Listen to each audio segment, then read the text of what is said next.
Hey, how's it going YouTube? I'm back in the video, and today I'm going to be talking about why the Houston Rockets should not trade for Jimmy Butler, at least not the trade package they offered. Obviously, as you know, the Houston Rockets have offered to trade Jimmy Butler for 4 first-round future picks, and I mean, I'm getting into why I think that is a horrible trade deal for the Houston Rockets, and why the Timberwolves should accept that immediately, and why the Rockets would immediately regret doing this trade. So without further ado, without rambling on too much, let's get right into this video.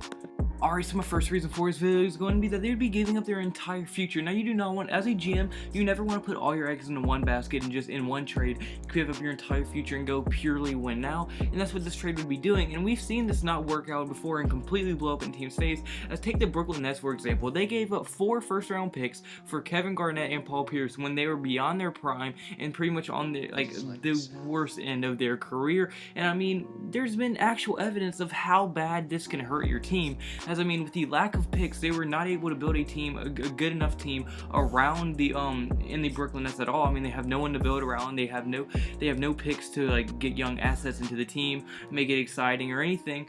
And plus, their team has been so bad they can never get young aspects into the team either. So I mean, anyone in free agency and try to sign them because they're so bad, so no one wants to play there. So I mean, when you look at it, they're just, that trade is still affecting them today, and I don't think they're going to be getting their first round pick until next year. It's been, I think, 4 or 5 years since they've had their own first round pick, and they've all been very good first round picks due to how bad the team's been. So I mean, we've seen how much giving up your entire future and like all your first round picks can be, and how like detrimental to your team it could possibly be. I mean, just with seeing this, I think the Rockets should abort mission immediately. And say they go through with this trade, alright? Now they're stuck with CP3, Harden, and Jimmy Butler. They now run the risk of Jimmy Butler leaving after this 1 year. I mean, he only has 1 more year on his contract, and he has said that he wants to go somewhere like LA so he can get a bag and just play in a nice city, and LA is where he really wants to go. And I mean, I would not be surprised at all if he left Houston right after his year was over, even with his trade, and then they would be stuck with an aging CP3 who in this year and probably years to come, he's just going to keep on declining from what he used to be able to play at, and then they're going to be literally stuck with nothing but James Harden once CP3 retires. But then James Harden, since they gave up all their picks, they will literally have no one to put around him, no young assets to help build a team around him. Eventually James Harden's going to get frustrated, either request a trade, or he's going to stay so loyal, but he's only going to be the only player, and there will only be an 8th seed because he's so good, or just not a playoff team in general, and it just won't matter, because like even missing the playoffs and tanking will not help your team because they have no picks. So I mean, just looking at this trade, if they go through with it, their entire future is completely screwed. And say Chris Paul, who is known to be injured in the playoffs, if he gets injured, your trade blows up. If Jimmy Butler leaves after this first year, this blows up in your face. And then I mean, if Harden requests a trade because CP3 is getting older, isn't playing at his level, obviously Carmelo's way older, Jimmy Butler leaves, and then James Harden requests a trade, now your team will literally be one of the worst in the entire NBA, and there's nothing you can do about it because you have no picks to build your team around. But now my second reason is going to be they probably still would not win the NBA Finals or go to the NBA Finals. As I mean, just look, they will still have to play the Golden State Warriors in the conference finals if they really want to make it. And the Warriors have shown how beastly they are.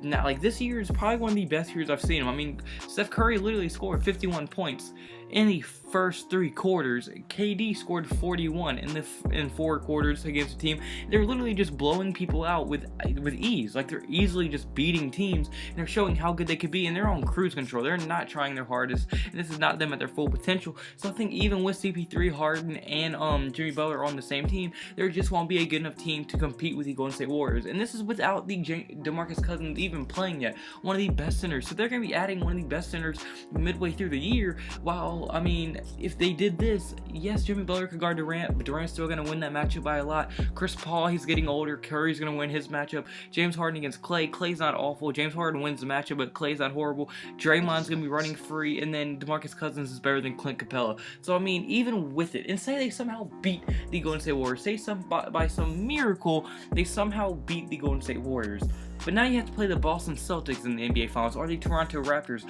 where they have a top 3 player in Kyle Lowry, who is playing at one of the best levels he's ever played at, or the Boston Celtics, who have Jason Tatum, one of the best young guys in the entire NBA, will be a future superstar, Kyrie, a superstar, Al Horford, one of the best centers in the league, top 10 center in the league right now, Jaylen Brown, very young, very nice player to have, Gordon Hayward, he's a beast of a player, an all-star level player. So I mean, then they would have to compete with that, and there's no guarantee they win the finals. So I mean, even if they make it to the finals, they probably won't win. Even if they make it to the conference finals, they probably won't make it to the finals. So this trade makes no sense.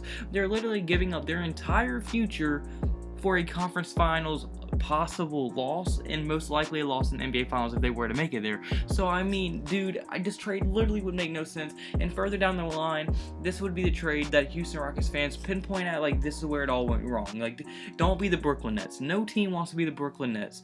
And if you make this trade, you're just essentially becoming the next Brooklyn Nets in the future, because it's going to blow up in your face if you do this trade.